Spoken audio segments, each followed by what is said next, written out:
Warga Desa Ciman di perbukitan Desa Semagar, Kecamatan Girimanto, Kabupaten Wonogiri pada Kamis digegerkan dengan penemuan 2 kerangka manusia yang terkubur dalam tanah sedalam 2 meter.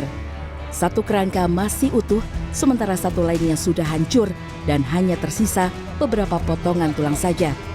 Keduanya ditemukan di 2 lokasi berbeda, yakni di area penggergajian kayu dan 1 lagi di tebing di tengah hutan yang berjarak sekitar 1 km dari lokasi pertama.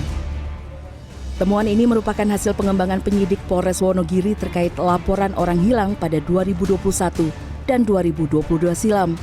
Keduanya atas nama Agung Santosa, warga Klaten, dan Sunario, warga Jatipuro, Wonogiri. Dan inilah Sarmo, pria yang diduga kuat sebagai pelaku pembunuhan dan telah ditetapkan sebagai tersangka. Tersangka merupakan warga pendatang di Desa Semagar dan bekerja sebagai penggergaji kayu dengan menyewa sebuah lahan di pinggir perbukitan hutan di desa setempat.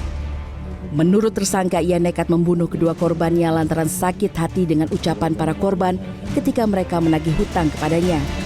Kedua korban dibunuh dengan cara diberi potasi yang telah dilarutkan di dalam minuman yang telah disiapkan tersangka. Tidak hanya mengubur korban di sebuah hutan, tersangka juga sempat membakar dan menumbuk kerangka korban di rumah gubuk penggergajian. Hutang sama bisnis kerja, Pak. Bagi hasilnya kan kalau pas kayu ramai kan bisa penuh Pak. Karena kayu sepi, ya kan berkurang Pak. Dianya nggak bisa menerima, mintanya penuh terus.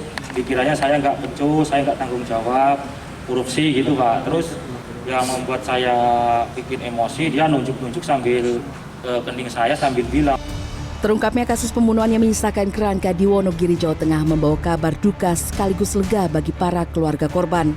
Ditemui di rumahnya pada Sabtu sore, keluarga korban Agung Santosa mengaku ingin supaya pelaku dihukum mati. Saya dan saudara pokoknya sampai Pak Sarwo dihukum mati, hukuman mati. Kita juga minta Pak Hakim seadil-adilnya, karena ini loh Pak, kalau dia pun hidup lagi gitu loh Pak, diterima di lingkungan dia, itu mesti membahayakan banyak orang, karena dia sudah kayak psikopat loh. Hingga kini aparat kepolisian terus mengembangkan kasus ini guna mencari apakah ada korban lain selain korban Agung dan korban Sunario. Tim Liputan CNN Indonesia.